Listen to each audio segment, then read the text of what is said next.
Hola, buenas a todos y a todas. En este vídeo vamos a hacer un resumen del tema 1, que se refiere a la mejora del proceso de comunicación con el usuario. La habilidad por excelencia que necesita el técnico de atención sociosanitaria para realizar con éxito cualquier tipo de actuación es la comunicación. Y esta comunicación debe desarrollarse en una doble vertiente, entre los usuarios, favoreciendo las relaciones a través de la distribución del espacio, el respeto de la intimidad, la participación en las actividades programadas, el acogimiento y la presentación de nuevos ingresos, etc. Y entre el propio ejecutor y el usuario, buscando una interacción personalizada, pues se comparten momentos de intimidad. Esa cercanía forzosa favorece la apertura emocional del usuario hacia el técnico. Es decisión individual de cada profesional la implicación emocional que quiere ofrecer, pero aunque sea nula, nunca hay que lastimar la afectividad del usuario. Por lo menos habrá que escuchar con respeto y dar una respuesta asertiva. Posiblemente en la lista de tareas diarias no se encuentre un apartado fijo de tiempo que se debe dedicar exclusivamente a la comunicación con el sujeto, pero siempre habrá que tener en cuenta que esa comunicación va implícita en cada una de las tareas que se desarrollan a lo largo de nuestra jornada laboral. Vamos a hablar ahora de la comunicación más concretamente. Los seres humanos nos comunicamos e interaccionamos a través de un sistema complejo y estructurado de signos al que denominamos lenguaje. Mediante el lenguaje podemos transmitir ideas, pensamientos e información, entablamos conversaciones y nos hacemos entender por lo que nos rodea. Básicamente, el lenguaje es un elemento socializador de primer orden. Cuando hablamos de lenguaje solemos hablar de dos tipos de comunicación. La comunicación verbal, que es la capacidad que tiene el ser humano para comunicarse a través de las palabras, ya sea de forma oral, a través de signos orales y palabras habladas o escritas por medios de la representación gráfica de los signos. Y por otro lado tenemos la comunicación no verbal, que es el intercambio de mensajes sin utilizar las palabras. Estos dos tipos de comunicación los debemos tener en cuenta a la hora de interaccionar con los usuarios de una institución. Son cuatro las habilidades básicas y fundamentales en todo el proceso de comunicación: la empatía, la asertividad, la escucha activa y la retroalimentación. Vamos a empezar a hablar de la escucha activa, que es la habilidad para captar adecuadamente y en su totalidad el mensaje de otra persona. No es lo mismo oír que escuchar. Para escuchar activamente es necesario seguir una serie de pautas. Escuchar con empatía, tomarse el tiempo necesario para escuchar, crear un clima agradable, aceptar a la otra persona tal cual es, concentrarse y evitar distracciones, no extraer conclusiones precipitadas, no prejuzgar y hacer preguntas. También tenemos la empatía, que es la capacidad de recibir y comprender las vivencias de otras personas, especialmente los estados de ánimo. Es decir, una persona empática es capaz de ponerse en el lugar del otro. ¿Qué pauta tenemos para la escucha activa o empática? Recoger la totalidad del mensaje sin interrumpir e intentando interpretar el estado emocional del emisor y descifrar el lenguaje verbal del mismo, pensar en lo que estamos escuchando, interiorizando el mensaje y no pensando en otras cosas que nos distraigan, intercambiar pequeños mensajes que mantengan la comunicación y demuestren que estamos entendiendo lo que nos dice, así entiendo, claro, mostrar interés mediante preguntas, tentando la admiración, evitar que nuestras intervenciones rompan la comunicación mediante aportaciones excesivamente largas, interrupciones, cambios de tema, etc. También tenemos la asertividad, que es una habilidad personal que permite expresar los sentimientos, deseos, opiniones y pensamientos en el momento oportuno de la forma adecuada y sin negar ni distorsionar los derechos de los demás. No es una manera de llegar a conseguir los objetivos propuestos sin sentirse incómodo ni incomodar a los demás. También es una habilidad muy importante la de decir que no con asertividad, sin dañar a los demás. Expresar las propias convicciones y defender los derechos propios sin llegar nunca a ofender a los demás es la expresión de los mismos. Es la técnica básica. Tener un comportamiento maduro durante el proceso comunicativo en el cual la persona no agrede ni se somete a la voluntad de otras personas.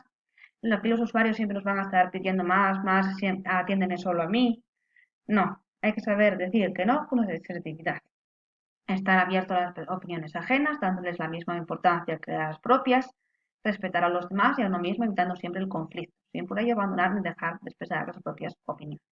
Y por último tenemos la retroalimentación, que es un recurso que permite comprobar el estado del proceso de comunicación, si se está llevando a cabo correctamente o si por el contrario se ha desvirtuado. Su finalidad es comprobar si el interlocutor ha comprendido o no el mensaje. ¿Cómo se comprueba? Planteando cuestiones, repitiendo el mensaje, expresando acuerdo o desacuerdo, es ir respetar con empatía. Ahora vamos a hablar de las barreras de comunicación. En el proceso de comunicación pueden existir problemas que imposibilitan una comunicación efectiva. Estos elementos que interfieren en el proceso comunicativo se denominan barreras de comunicación. El profesional que trabaja en la institución con personas dependientes debe ser capaz de reconocerlas y con la finalidad de actuar sobre ellas para minimizarlas y conseguir un proceso de comunicación eficaz. Con los usuarios del centro. Algunas pautas son las siguientes: aprender a interpretar el comportamiento comunicativo de los usuarios, enseñar a emitir señales comunicativas, responder a lo que el usuario está comunicando para darle a entender que estás interesado y que le comprendes, potenciar los mensajes que el usuario está intentando comunicar, dotar a la persona dependiente de responsabilidad comunicativa.